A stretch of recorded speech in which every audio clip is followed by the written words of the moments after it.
ভারতে মুসলিমদের রুটি রুজিতেও হিন্দুত্ববাদীদের থাবা, গায়ে জিহাদি স্টিকার সেটে পৈশাচিক উল্লাস।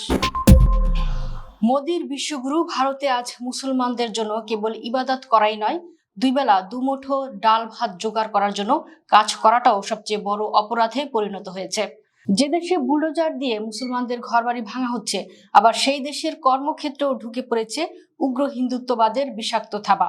উত্তরাখণ্ডের দেরাদুনে প্রকাশ্য দিবালোকে একটি নামী জুতোর শোরুমে ঢুকে মুসলিম কর্মচারীদের গায়ে জিহাদি স্টিকার সেটে দিয়ে যে নজিরবিহীন ও পৈশাচিক তাণ্ডব চালিয়েছে হিন্দুত্ববাদী জঙ্গিরা, তা পুরো বিশ্বকে স্তব্ধ করে দিয়েছে।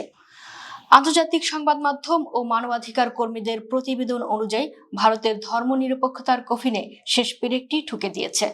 দেরাদুনের বিখ্যাত মেট্রো শুজ শোরুমে আচমকাই দলবল নিয়ে চড়াও হয় উগ্রবাদী সংগঠন বিশ্ব হিন্দু পরিষদ এবং বজরং দলের একদল গেরুয়াধারী গুন্ডা।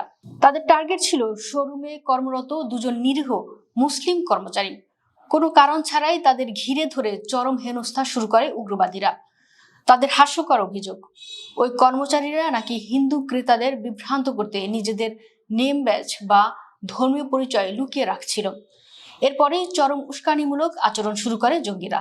পকেট থেকে আগে থেকেই তৈরি করে আনা জিহাদি লেখায় স্লিপ বের করে জোরপূর্বক ওই দুই মুসলিম কর্মীর নেম প্লেটের উপর সেটে দেয় তারা।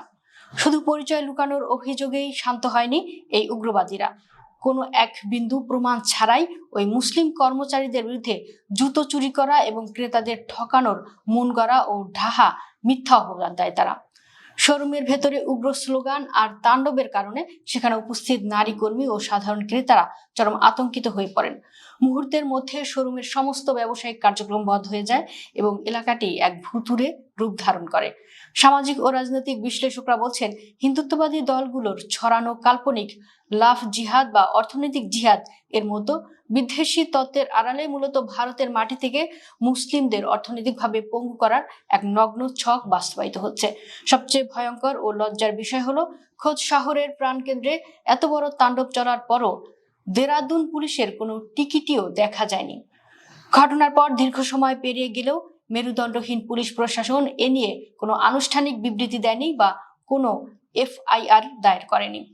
এতেই প্রমাণিত হয় এই হিন্দুত্ববাদী গুন্ডাদের মাথায় সরাসরি মোদী সরকারের আশীর্বাদ রয়েছে।